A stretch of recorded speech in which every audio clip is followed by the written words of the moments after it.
Hola, soy Luisa. Muy buenos días. Esperamos que van a disfrutar de esta presentación. Hi, I am Sarah Dietrich, and I hope that you will enjoy nuestra presentación. Actually, my name is Luisa Collin, and I am or was the teacher in semantics and pragmatics in Mexico. And I am Sarah Dietrich, as I said, and I teach in Missouri, in the state of Missouri in the United States, and I was teaching a course in a master's in TESOL, and it was a course on computer-assisted language learning. And my students, as you will see, were studying in the United States, but come from a variety of different countries. And Sarah and I decided to try and put our two classes together over this large distance and came up with the idea of a virtual exchange. And that's something that we would like to share with you today. So in the time that we have in our workshop, we'd like to talk to you a little bit about what expectations each of us had as we went into the project, our hopes, what the students brought to the project. There are two different groups of students.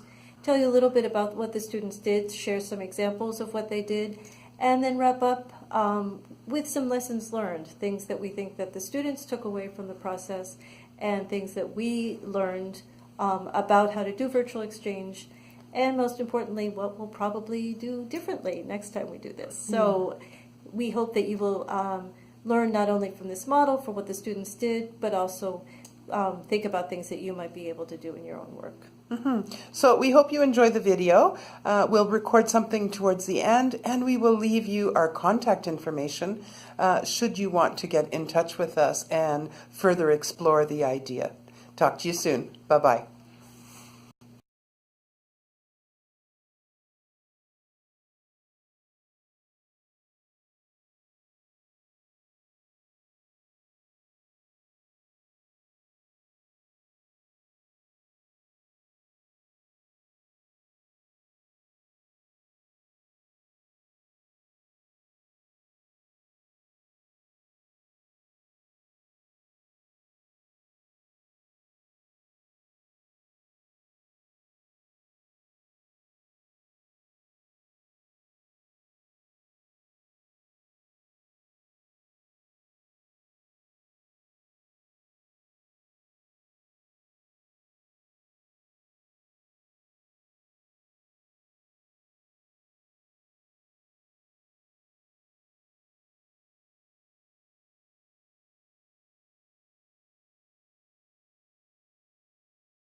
feedback. We hope that you enjoyed learning about the virtual exchange, that you had a chance to see some of the things that our students did and some of the limitations and really powerful lessons that we found from this exchange. We wanted to wrap up with just a couple of points that have stayed with us.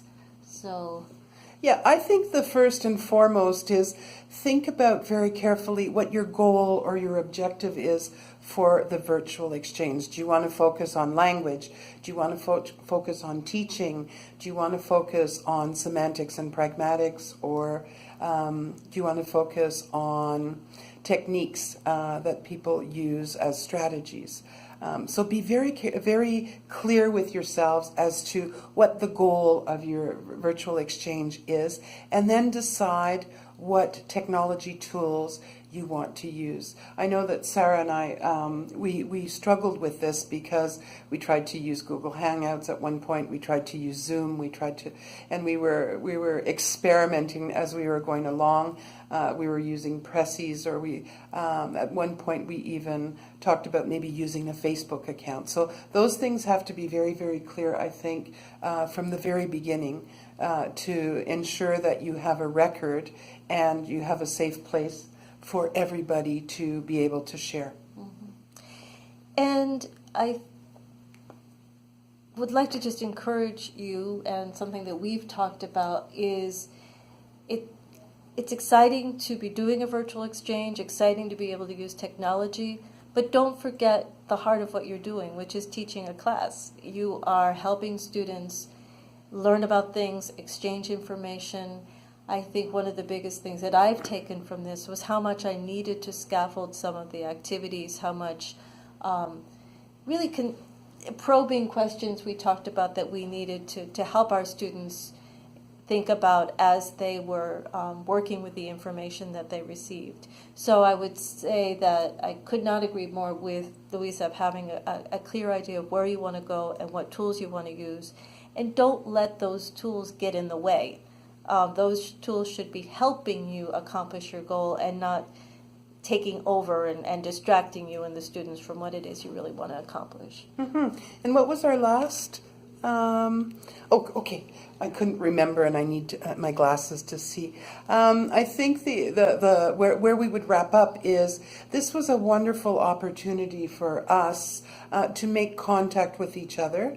Sarah being in the U.S. and me being in Mexico, and also bringing our students together. I think one of the things I come away with is I hope that a whole bunch of learning has occurred. But I won't be able to measure that. I can see some very specific things, but I think that the experience, particularly for my students, was very impactful to have access to a number of people from a number of different cultures and to learn from them. Mm-hmm. And for the Mexican students to also be able to share their culture. For them, that was exciting. It was new, and sometimes they even had difficulty stepping out of their culture to be able to explain it, which is something that many of us struggle with. And so I really hope that you can take this idea and make it a reality for you and perhaps another group that you would like to be working with. Yeah, I think what struck I think both of us was the fact that these are students who would not have ever met under any other circumstances and would not have had the chance to exchange information. Mm-hmm. And I think that on both sides they learned a lot about each other. And I would encourage you as teachers to be open to finding out what the students are learning and what you're going to learn from your students. It was always interesting, the connections that Saudi students are able to make to Mexican food, for example, something that I would not have anticipated. So we are lucky enough to actually be in the same place at the same time for about 24 hours in Mexico, but usually we're not. And so we're grateful, I would say, for the technology that allows us to be in contact and allows us to continue to model intercultural exchange for our students. So thank you. Merci bien. Merci beaucoup. Muchas gracias. Gracias y hasta luego. Please, we have included some resources that we think you will find interesting for virtual exchange, but as Luiza mentioned at the beginning, we also have included our contact information. Don't hesitate to be in touch with us. Thank you so much. Okay, hasta pronto.